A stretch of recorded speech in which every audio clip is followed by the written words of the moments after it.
प्रिय बच्चों, मैं आज आपको 19वीं शताब्दी के अंतर्गत हुए आर्य समाज,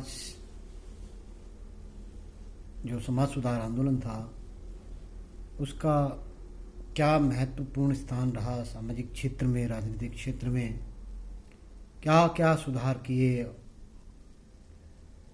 इसके नेतृत्व में, उसके बारे में बताने जा रहा हूँ। आर्य समाज 19वीं शताब्दी का एक अत्यधिक, जिसको कहें कि हम शक्तिशाली समाज सुधार आंदोलन था। इस आंदोलन के प्रवर्तक स्वामी दयानंद सरस्वती थे। दयानंद के सुधार आंदोलन से पूर्व जो सुधार आंदोलन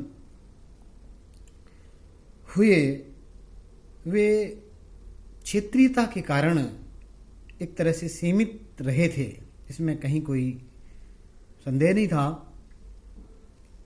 एक आर्य समाज ही एक ऐसा आंदोलन था जो कि भारत के बड़े क्षेत्र में व्यापक लोकप्रिय हुआ और विशेष रूप से उत्तर भारत में तो इस आंदोलन के ने राजनीतिक, आर्थिक एवं सांस्कृतिक जीवन को प्रभावित करके रख दिया। स्वामी दयानंद सरस्वती का जन्म काठियावाड़ के मौरवी नामक स्थान पर 1824 में एक ब्राह्मण परिवार में हुआ था। उनका बचपन का नाम मूलशंकर था। जब वे युवा हुए तो उन्होंने सांसारिकता का मोहजाल को एक तरह से, उसको मोहजाल ही कहें तो ठीक है, मोहजाल ही को ही उन्होंने समझा और उनका मन जो है अशांत रहने लगा। 21 वर्ष की आयु में उन्होंने ज्ञान की खोज में बुद्ध के समान अपने घर का परित्याग कर दिया। वे अनेक वर्षों तक एक घुमंतु के रूप में अनेक क्षेत्रों में भटकते रहे। वे इस बीच उन्होंने अनेक विद्वानों, धर्म पुरुषों आदि के संपर्क में आए। उन्होंने स्वामी विरजानंद के रूप में मथुरा में एक गुरु की भी प्राप्ति की। अपने गुरु से वे लगभग 3 वर्षों तक उनके शिष्य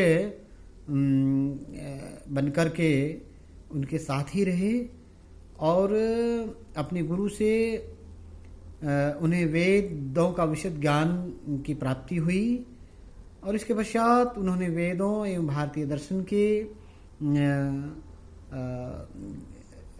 ग्रंथ का गहन अध्ययन किया। उनके गुरु ने उनसे गुरु दक्षिणा के रूप में यह मांगा कि वे हिंदू समाज में जो कुरीतियाँ व्याप्त हो गई हैं उन्हें मिटाने का वो कार्य करेंगे। स्वामी जी ने जीवन पर्यंत अपने गुरु के वचनों को निभाने में कोई कसर नहीं छोड़ी। स्वामी दयानंद की अनेक मान्यताएं राजा राम मोहन राय के विचारों से ही एक तरह से मिलती जुलती थी। वे राजा राम मोहन राय के समान एक किशोरवादी थे और बहुदेववाद का एक तरह से विरोध करते थे, लेकिन वे राजा राम मोहन राय के समान पाश्चात्य संस्कृति के बिल्कुल भी समर्थक नहीं थे। यही उनमें सबसे बड़ा अंतर था दोनों में। उन्हें अंग्रेजी का ज्ञान नहीं था और लेकिन संस्कृत के वो एक तरह से प्रकांड पंडित अवश्य थे। उन्होंने विशद अध्ययन के पश्चात वैदिक ज्ञान के संदर्भ में एक निष्कर्ष निकाला कि वेद संपूर्ण ज्ञान के स्रोत हैं। उन्होंने अपने विचारों को फैलाने एवं वैदिक धर्म का पुनरुद्धार करने के लिए 1875 में बम्बई में आर्य समाज नामक एक तरह से संस्था की स्थापना की। उनके सिद्धांत उपदेश धीरे धीरे उत्तर भारत में व्यापक रूप से फैलने लगे उत्तर पश्चिम में विशेष रूप से यह आंदोलन अत्यधिक ही लोकप्रिय हुआ। इसी के कारण बाद में इसका मुख्यालय लाहौर में स्थापित कर दिया गया।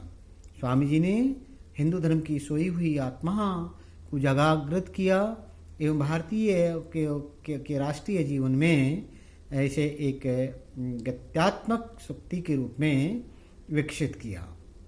स्वामी जी का मानना था कि धर्म समस्त प्राणी मात्र के कल्याण के लिए है, उसे वेदों से प्रेरणा प्राप्त होती है। उन्होंने दावा किया कि कोई भी मत या सिद्धांत जो आधुनिक काल में उत्पन्न माना जाता है, वेदों के अंतर्गत ही सिद्ध किया जा सकता है। उन्होंने अपने जीवन के शेष वर्ष आर्य समाज का प्रचार करने, अनेक पुस्तकें लिखने एवं आर्य समाज का संगठनात्मक ढांचा विस्तृत करने में ही एक तरह से लगा दिया। उन्होंने वेदों का अनुवाद किया। इस संदर्भ में उन्होंने 1877 में तथ्यार्थ प्रकाश नामक प्रसिद्ध टीका हिंदी में लिखी। इस टीका को उन्होंने हिंदी भाषा में लिखा क्योंकि उनका मानना था कि एक संपर्क भाषा भारत के में न होने के कारण समाज सुधार आंदोलन सफल नहीं हो रहा है। आचार्य केशव चंद्र सेन ने भी स्वामी जी को हिंदी में प्रवचन देने की ही सलाह दी। उन्होंने अनेक टीकाएं भी लिखी।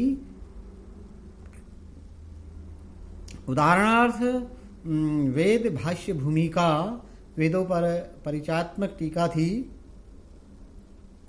वेद भाष्य यजुर्वेद एवं ऋग्वेद की संस्कृत में वैदिक टीका थी।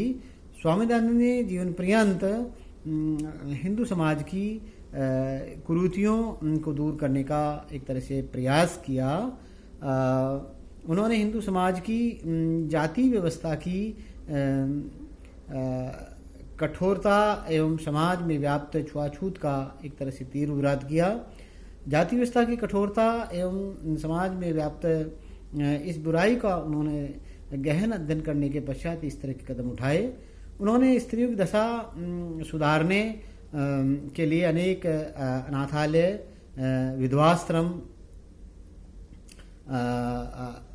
विधवाश्रम आदि जो है की स्थापना की।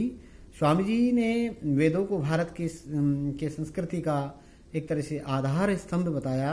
उन्होंने उन लोगों को पुनः हिंदू धर्म की ओर लौटने के लिए आंदोलन चलाया जो किसी कारणवश ईसाई मुसलमान धर्म ग्रहण कर चुके थे। उन्होंने नारे दिए कि वेदों की ओर लौटो एवं वेद ही सर्वोच्च ज्ञान का स्रोत है। वे पुराण आदि ग्रंथों को स्वीकार नहीं करते थे क्योंकि उनका मानना था कि वेदों के उपरांत लिखे गए इन पुराण आदि ग्रंथों के कारण ही हिंदू समाज में अनेक कुरीतियां एवं अंधविश्वास प्रचलित हो गए हैं। आर्यों के समाज में इस प्रकार की कुरीतियां विद्यमान नहीं थी। आर्यजन अनावश्यक कर्मकांडों में विश्वास नहीं करते थे, लेकिन